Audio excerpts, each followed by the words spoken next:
Buenos días, mi nombre es Pablo Martín Ramayal y junto con el doctor Antonio Merchan Murillo vamos a presentar nuestra comunicación, eSports y ciberpatrocinio, un fenómeno emergente entre las nuevas generaciones.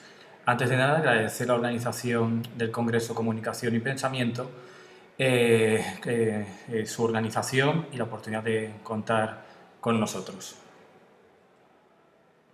Bueno, pasamos a lo que es la introducción, donde podemos decir que los videojuegos albergan interesantes propiedades como eje de campañas de publicidad en lo que conocemos como advergames. También el crecimiento exponencial que han tenido los eSports no ha hecho más que incrementar el atractivo entre los anunciantes que desean dejar eficazmente su mensaje entre las nuevas generaciones, que están muy lejanas de los medios tradicionales, ¿no? Figuras como Ibai Llanos, que surgen de plataformas de streaming como Twitch, evidencian la irrupción de nuevas formas de narrar y de consumir cultura digital. Hay una frase que ha salido hace poco, ¿no?, en los medios y que ha tenido bastante repercusión,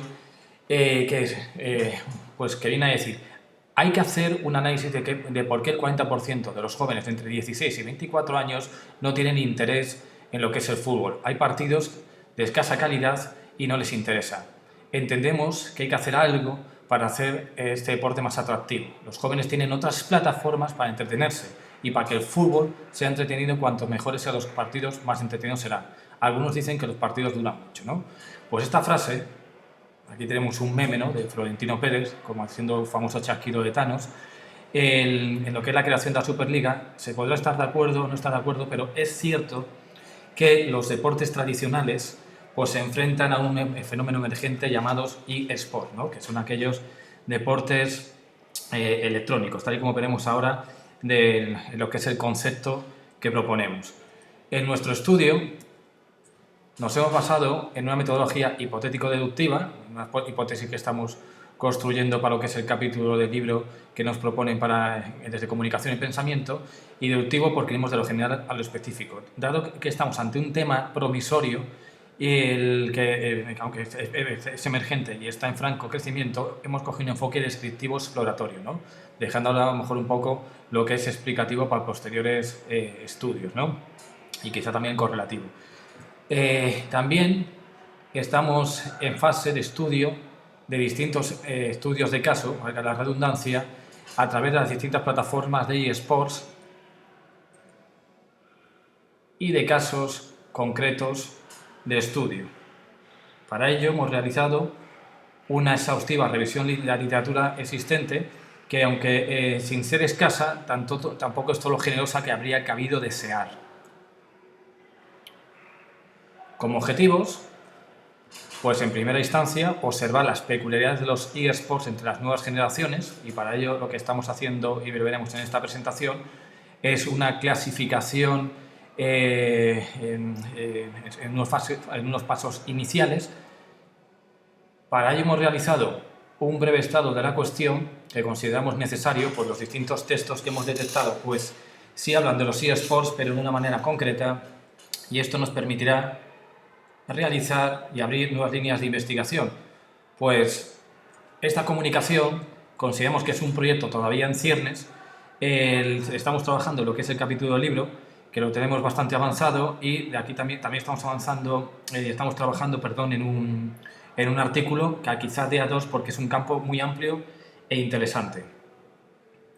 Pues vamos a ver unos cuantos materiales que consideramos fundamentales para entender nuestra comunicación.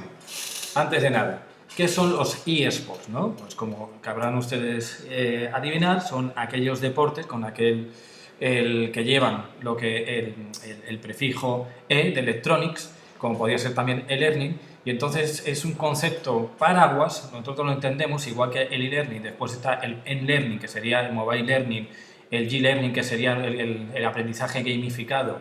Después tendríamos el U-learning, que sería el aprendizaje en todos lados, etcétera, etcétera. Pues lo mismo, los eSports pueden dar lugar, si ustedes miran la literatura existente, a un concepto también bastante paraguas, porque si entendemos como electrónico, como aquello que es digital, pues también entrarían aquí, por ejemplo, los drone race, ¿no? Algunos artículos meten dentro de los eSports las carreras de drones. También incluyen aquellos videojuegos competitivos que hacen uso de la realidad aumentada, como aquí tenemos una versión de Mario Kart que usa esta tecnología mixta, o esta realidad mixta, o también incluso aquellas tecnologías de entrenamiento gamificado basadas en realidad virtual. Pero antes de nada, ¿qué son los videojuegos? ¿No? Pues los videojuegos es una industria cultural muy amplia y nos acogemos a la definición de Gil y Vida, para el cual los videojuegos han ido incorporando las características y capacidades de las nuevas tecnologías, como la combinación de varios lenguajes audiovisuales en un medio soporte, la interactividad, la capacidad para procesar información y la conectividad. Todo ello explorando las posibilidades de este nuevo medio para ofrecer experiencias lúdicas de gran valor a sus jugadores y jugadoras.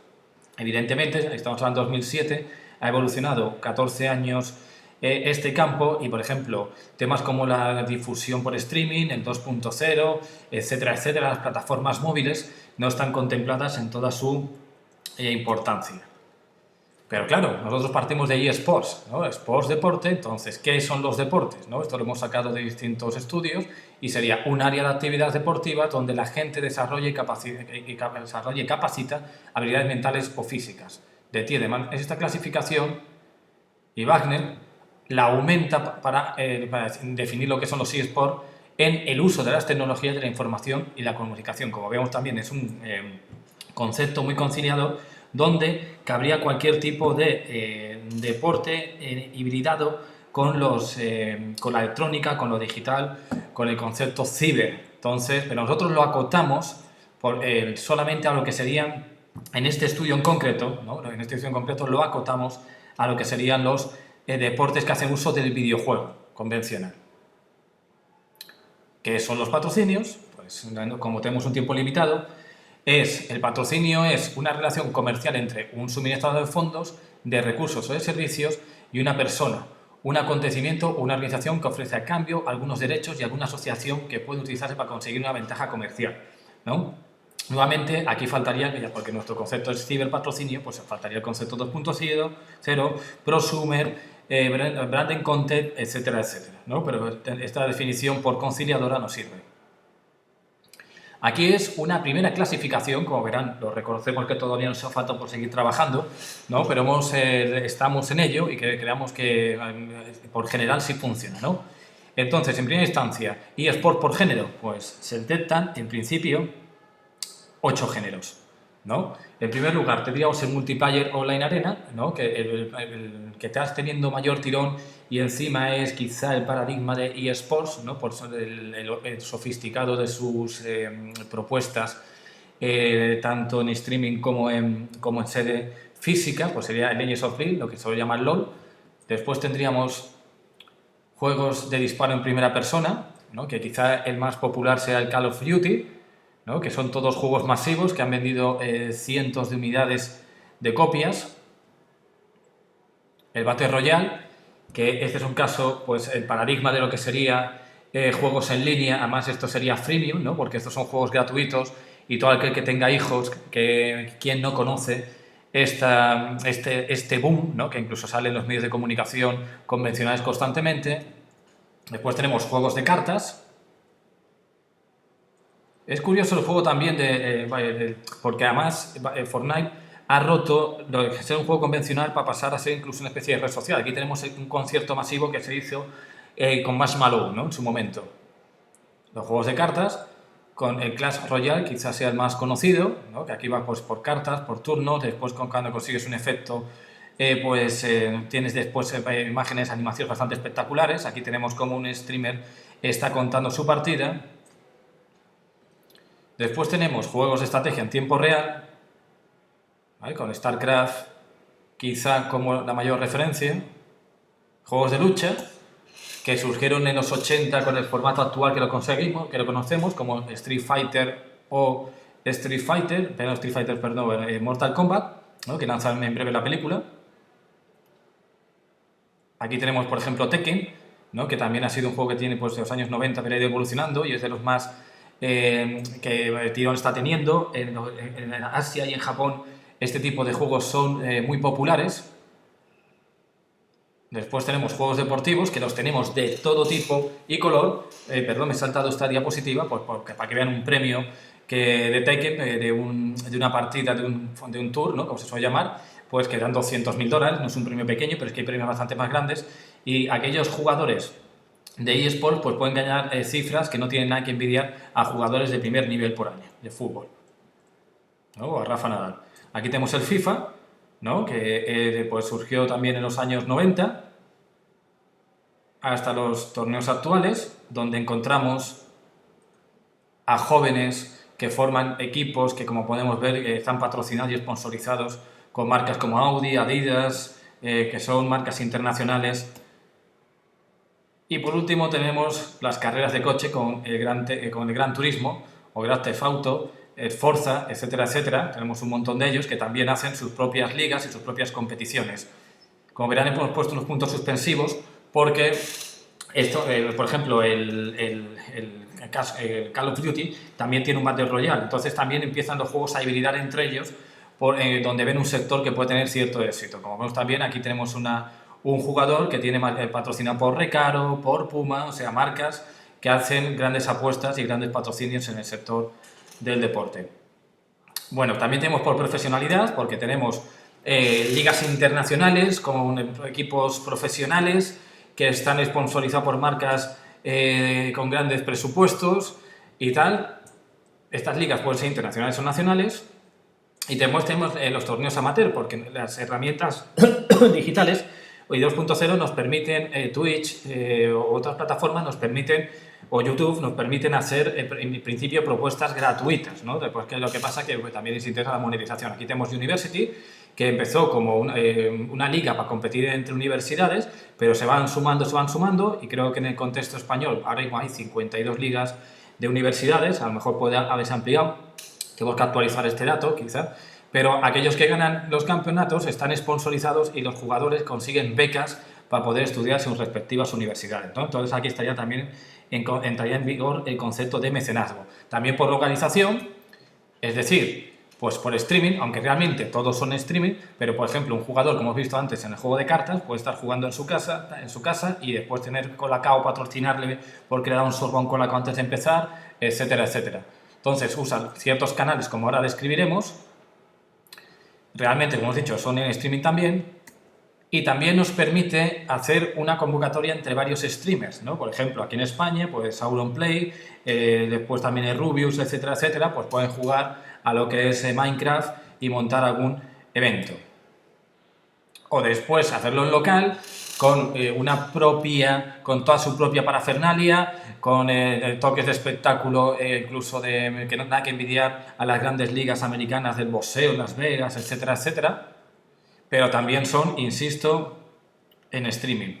También por el número de jugadores, que puede ser un jugador individual, ¿vale? Que aquí entra a colación el concepto. Aquí, por ejemplo, vemos un jugador que está patrocinado por Red Bull, ¿vale? Que puede, evidentemente, es un jugador unitario, aunque después puede hacer una convocatoria. Aquí entraría también en concepto de la épica del héroe, ¿no? Que se enfrenta a la aventura, que se enfrenta al juego, que se enfrenta contra otros rivales, ¿no? Aunque también está un poco adaptado, evidentemente, al lenguaje actual de las nuevas generaciones.